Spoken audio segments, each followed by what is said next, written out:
दोस्तों नमस्कार। कुछ दिन पहले ही भारत के जम्मू कश्मीर राज्य में लिथियम के विशाल भंडार मिले हैं। इनके मिलने के बाद से ही दावे किए जा रहे हैं कि इस खजाने के दम पर भारत विश्व में इलेक्ट्रिक वाहनों के बड़े मैन्युफैक्चरिंग हब के रूप में उभरेगा, क्योंकि चिली अर्जेंटीना के बाद भारत के ये भंडार विश्व में सबसे बड़े बताए जा रहे हैं। वहीं अब इसी तरह की एक और खुश कर देने वाली खबर आ रही है। भारत को अब एक और खजाना हाथ लगा है। ये खजाना भारत के उड़ीसा राज्य में खोजा गया है। जियोलॉजिकल सर्वे ऑफ इंडिया ने अपने सर्वे में पाया है कि उड़ीसा के 3 जिलों में सोने के विशाल भंडार मिले हैं। वहीं उड़ीसा के खनन मंत्री प्रफुल्ल मलिक ने बताया है कि ये जिले उड़ीसा के देवगढ़, क्योंझर और मयूरभंज हैं। इन 3 जिलों की 9 जगहों पर सोने के भंडार मिलने का दावा किया जा रहा है। पिछले 2 सालों से जीएसआई इन तीनों जिलों में खोज कर रही थी, जिसके बाद यहाँ सोना मिलने का दावा किया गया है। परंतु अभी तक यह नहीं बताया गया है कि ये सोने के भंडार कितने बड़े हैं और इसमें कितनी मात्रा का सोना है। लेकिन यह तो तय है कि यह सोना भारत की जरूरत को काफी हद तक पूरा कर सकता है, क्योंकि भारत विश्व में सबसे बड़ा सोने का उपभोक्ता देश है। अभी हमें अपनी जरूरत का ज्यादातर सोना अन्य देशों से इंपोर्ट करना पड़ता है। इस भंडार के मिलने के बाद अंदाजा लगाया जा रहा है कि ज्यादा नहीं तो हमारा इंपोर्ट तो काफी हद तक कम हो जाएगा।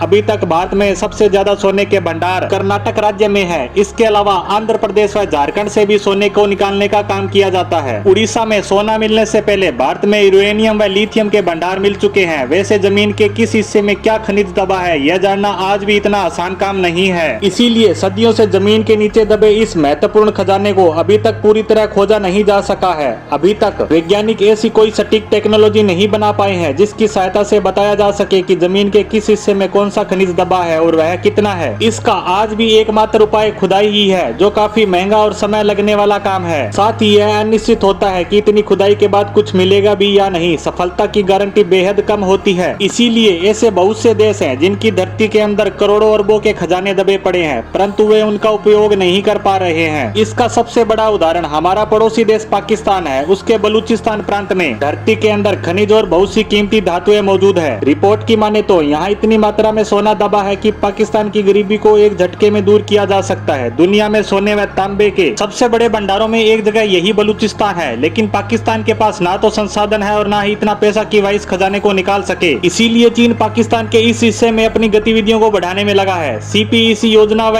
ग्वादर पोर्ट को डेवलप करना उसकी इसी योजना का ही एक हिस्सा है। वहीं पाकिस्तान के पड़ोसी देश अफगानिस्तान में तो सोने, तांबे और कोबाल्ट, लिथियम के अलावा भी अनेकों धातुओं के विशाल भंडार दबे पड़े हैं। अमेरिका की एक रिपोर्ट की माने तो अफगानिस्तान के इस खजाने का सही से उपयोग कर लिया जाए तो वह सऊदी अरब की बराबरी कर सकता है। इसी रिपोर्ट में बताया गया है कि अफगानिस्तान में $3 ट्रिलियन मूल्य के खनिज भंडार खोजे जा चुके हैं। इसी संबंध में कुछ दिन पहले मैंने आपको एक पोस्ट में बताया था कि अफगानिस्तान के भारत में राजदूत ने हमें इस खजाने को निकालने के लिए निवेश करने का ऑफर दिया है। अगर भारत वहां निवेश करके इस खजाने को निकालने में कामयाब होता है तो यह अफगानिस्तान के साथ साथ भारत के लिए भी फायदेमंद होने वाला है। इसी खबर के साथ हमारी आज की पोस्ट को यहीं विराम देते हैं। धन्यवाद।